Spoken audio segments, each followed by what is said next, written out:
a frozen island hiding $3 trillion worth of resources beneath its ice. Washington has pursued this territory for over 150 years. Denmark refuses to sell. Greenland's population remains divided. The dilemma facing American strategists seems impossible. How do you acquire a landmass protected by a NATO ally without fracturing the Western alliance? The deal being negotiated right now could reshape global power forever. A massive landmass sits between the icy North Atlantic and the vast Arctic wilderness. Greenland, home to just 56,000 people. Yet beneath its frozen surface lies secrets worth trillions of dollars. The most powerful nation on Earth wants to own it. Headlines scream about military tensions and political drama. Invasion threats dominate the news cycle. Diplomatic standoffs grab attention. But the real story runs far deeper. Resources drive everything. Strategy shapes every decision. One country recognizes what others have ignored for centuries. Economists call it utility. Something must serve a purpose to hold value. Greenland appeared useless for generations. 80% of the giant island sits buried under ice sheets. Some areas have ice reaching 3 kilometers deep, taller than most mountain ranges. The entire territory functions as a frozen barrier, blocking humans from everything underneath. The wealthiest nation in history obsesses over a giant block of ice. American politicians have attempted to purchase it repeatedly. The island appears completely empty, almost zero population. Why would Washington chase something that looks like nothing? Greenland represents a $3 trillion vault. The key to that vault is melting away slowly. Climate change brings destruction across the globe. Yet here, something remarkable emerges. Treasures hidden for millennia are surfacing. What sits inside that vault will reshape global power forever. Every smartphone, tablet, and laptop contains a tiny piece of china. Inside these devices lives something called rare earth metals. Beijing dominates this market like nothing else in the modern world. China controls 60% of all rare earth mining operations globally. Processing reaches an even more shocking level. 90% of these materials pass through Chinese facilities. If the technology industry were a massive kitchen, China would own the stove, the pans, and 9 out of 10 ingredients. Monopoly. Rare earth elements carry names most people struggle to pronounce. Neodymium, praseodymium, dysprosium. These sound like science fiction, yet these minerals power everything in modern civilization. Smartphone screens depend on them. Laptop speakers require them. Hard drives storing billions of photos rely on these elements completely. Rare earths serve as the vitamins of modern military power. Guidance systems inside Tomahawk missiles require these minerals. Engines powering F-35 fighter jets depend on them entirely. Every electric vehicle on the road contains permanent magnets made from these elements. The entire technological civilization would collapse without rare earths. Geologists have studied Greenland extensively. Their findings are extraordinary. The frozen island holds some of the largest untapped deposits of rare earth minerals anywhere on the planet. Sites like Tanbreez and Kvanefjeld contain enough heavy rare earths to power the entire Western world's green energy transition for decades. Acquiring Greenland goes far beyond real estate for Washington. Despite assumptions, the pursuit has little to do with building hotels or golf courses in the Arctic. Resource independence drives everything. Breaking free from China's stranglehold on materials that make modern life possible remains the ultimate goal. The rare earth story only scratches the surface. Greenland's mineral deposits offer something else extraordinarily valuable. Grade premium. Mining economics transform completely because of it. Consider a standard gold wedding ring. Small, shiny, weighing roughly 5 grams. Extracting those 5 grams from the earth requires mining companies to dig up, crush, and process approximately 2 tons of rock. All that effort for a tiny piece of jewelry. Greenland operates differently. Most zinc mines worldwide celebrate finding 4 to 5% grade ore. The Black Angel mine on Greenland's west coast produces grades between 12 and 20%. 4 to 5 times more efficient than typical operations around the globe. Greenland's minerals sit in concentrated deposits. Access remains relatively easy. Processing costs far less. Mining companies dream about such economic advantages. Greenland possesses the potential to become the global leader in rare earths, zinc, and lead. Yet the island remains a minor player. Economists call the problem stranded assets. Gold, silver, copper, and rare earths exist beneath the surface. Everything sits waiting. Yet all these treasures remain locked behind an infrastructure deficit. Denmark simply cannot finance what extraction demands. Roads are required for extracting these metals. Ports and power plants must be built in locations where the ground stays frozen solid most of the year. Neither Greenland nor Denmark can afford these massive investments. One country possesses both the capital and the motivation: the United States of America.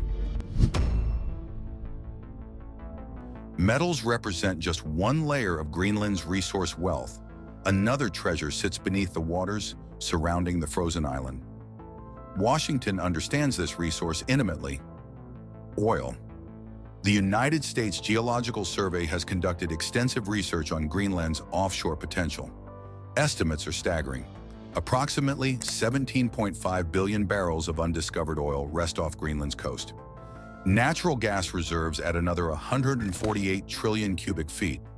At a conservative price of $70 per barrel, the value reaches $1.2 trillion worth of black gold floating around this Arctic territory. That single figure exceeds the entire GDP of the Netherlands. Consider the human terms. Greenland has a population of just 56,000 people. Dividing that $1.2 trillion oil value equally among every resident would make each person worth $21 million, instantly becoming the wealthiest people per capita in the entire history of human civilization. Greenlanders remain relatively modest economically. Tapping this extraordinary wealth has never happened. The Greenlandic government made a deliberate choice. New oil exploration throughout the territory was recently banned. Officials looked at the $1.2 trillion opportunity, then examined the fragile Arctic ecosystem. The ecosystem won. An oil spill in the freezing dark waters of the North Atlantic creates devastation unlike anything in warmer regions. In the Gulf of Mexico, microbes consume spilled oil. Heat causes evaporation. Nature slowly heals itself. Arctic waters operate differently. These mechanisms fail completely. Oil simply remains, contaminating everything for decades or longer. For many Greenlanders, the potential value of oil falls short of the potential cost of destroying their ocean. Washington views the situation through a different lens. American strategists see Greenland's oil as one of the biggest strategic reserves on the planet. Energy independence becomes possible. Leverage against OPEC nations emerges. A future where American interests remain protected regardless of Middle East developments comes into focus.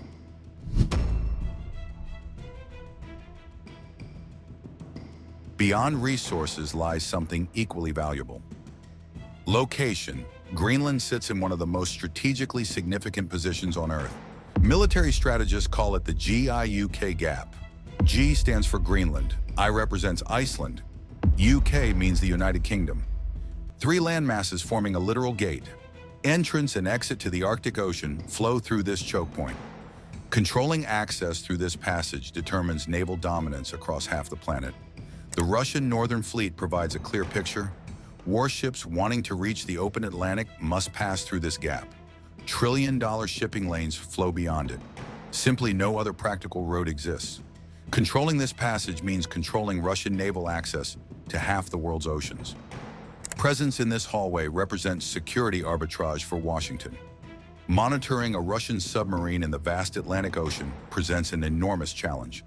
That body of water spans 100 million square kilometers. Billions of dollars get spent on detection efforts. Results often fail.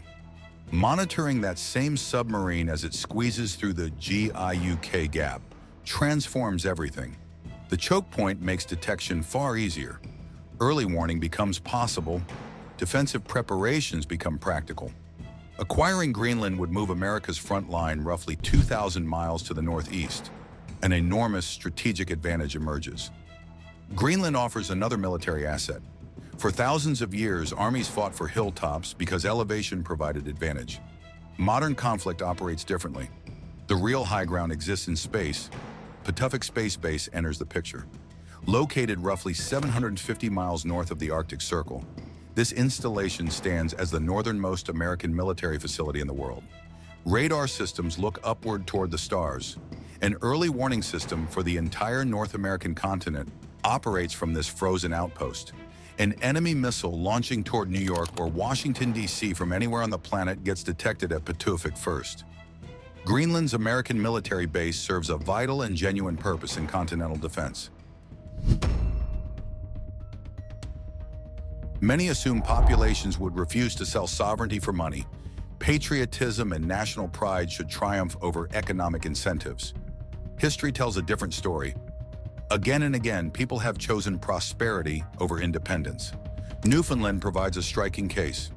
Before 1949, this territory existed separate from Canada, a dominion within the British Empire, essentially operating as an independent nation. By the 1930s, Newfoundland faced a fiscal death spiral.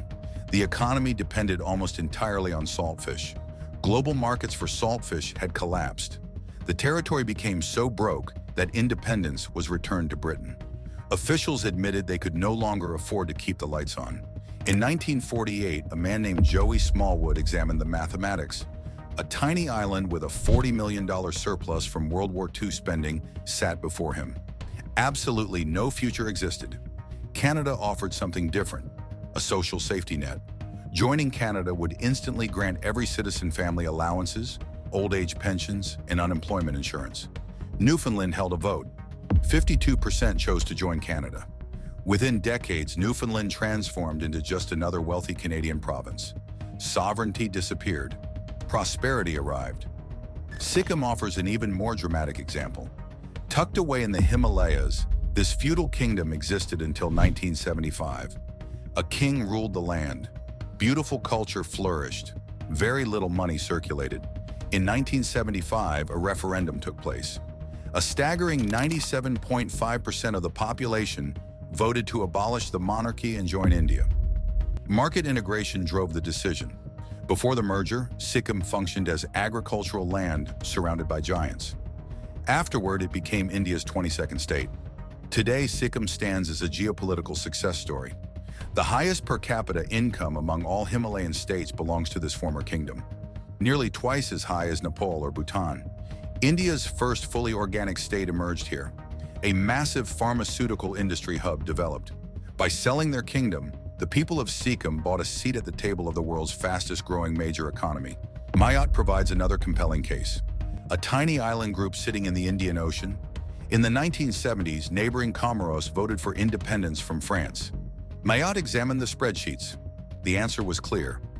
Remaining with France made more sense. In 2009, the population voted 95.2% in favor of becoming a full French department. Today, Mayotte remains the poorest department of France, yet GDP per capita stands roughly 10 times higher than neighboring Comoros. Mayotte residents carry French passports. Access to the euro exists. French-style welfare systems provide support. Thousands of Comorans risk their lives every year in tiny boats trying to reach Mayotte. The economic gap speaks for itself. The United States itself has demonstrated this pattern works. In 1867, William Seward purchased Alaska from Russia for $7.2 million. Americans mocked him.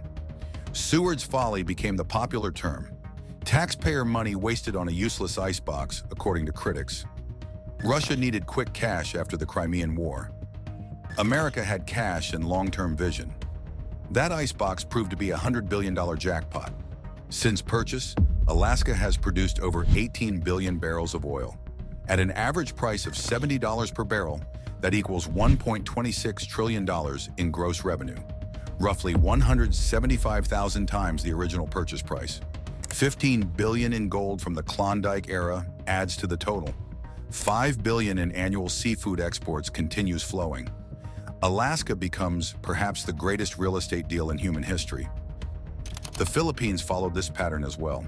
Most people remain unaware that the United States purchased the Philippines from Spain in 1898. $20 million changed hands as part of the Treaty of Paris. The relationship had rocky moments. Financial impact proved beneficial regardless. America invested in mass education. Public health systems expanded. Infrastructure developed across the islands. Civil service professionalized.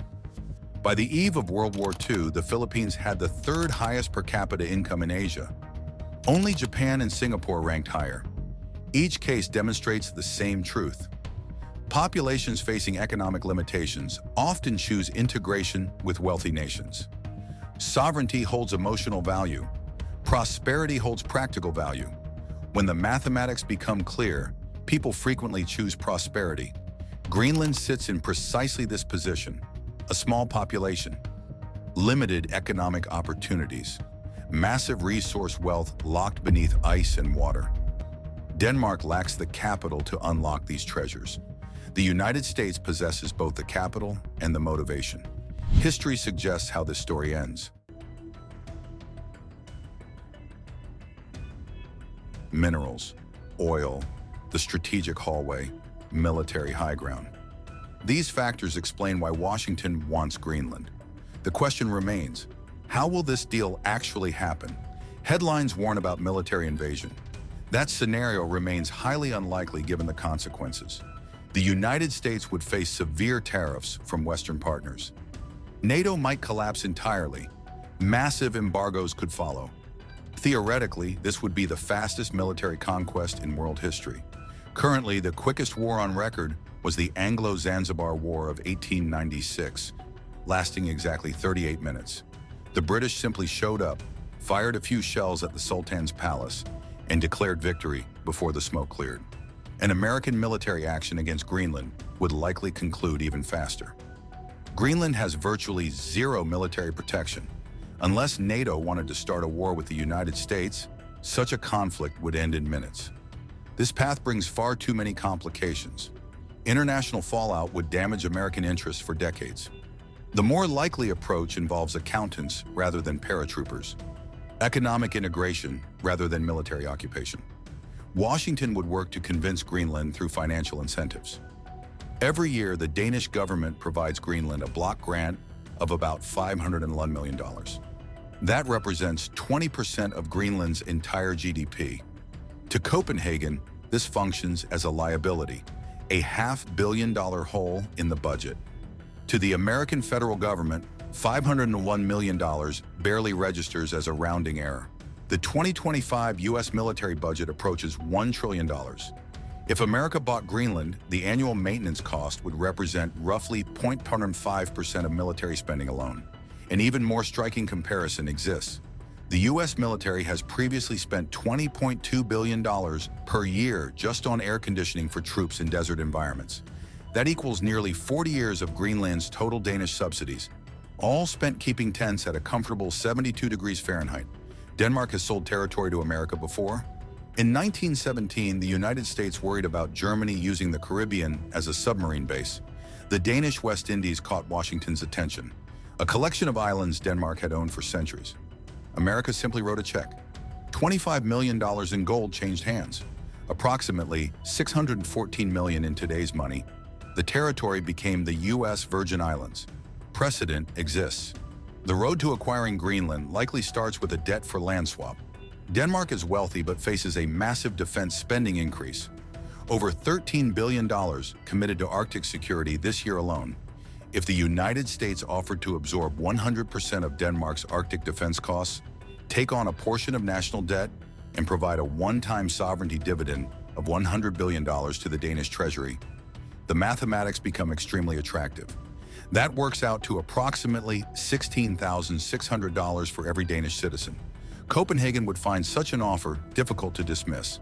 Negotiations with Greenlanders matter even more. Several proposals are circulating within Washington.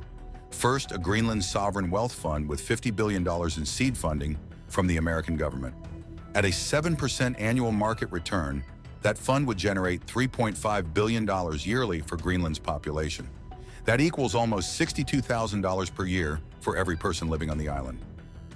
Generational wealth created overnight. Second, and perhaps more dramatic, is the proposal for a one-time cash payment. $57 billion distributed directly to every current Greenland resident, $1 million per person. For a population of 56,000, this amount would absolutely sway votes. Economic security for entire families, college funds for children, retirement guaranteed for elders. The psychological impact of such an offer cannot be underestimated. As of January 2025, A bill was introduced called the Make Greenland Great Again Act. The entire premise involves opening formal negotiations with Denmark about the sale of Greenland. If the United States proposed these combined incentives, spending somewhere between $200 and $300 billion as a one-time package, the economics become undeniable, a fair proposal emerges, an offer too good for the people of Greenland to refuse materializes. Return on investment calculations favor Washington. If America built the infrastructure and extracted the resources, the investment would be recouped within 25 to 45 years. $3 trillion in mineral wealth sits waiting. $1.2 trillion in oil reserves remain untapped. Strategic military positioning has incalculable value. The mathematics work decisively in America's favor. These ideas are actively being discussed, brainstormed, and negotiated within the United States government right now. After 150 years of trying, Washington may finally succeed in purchasing Greenland.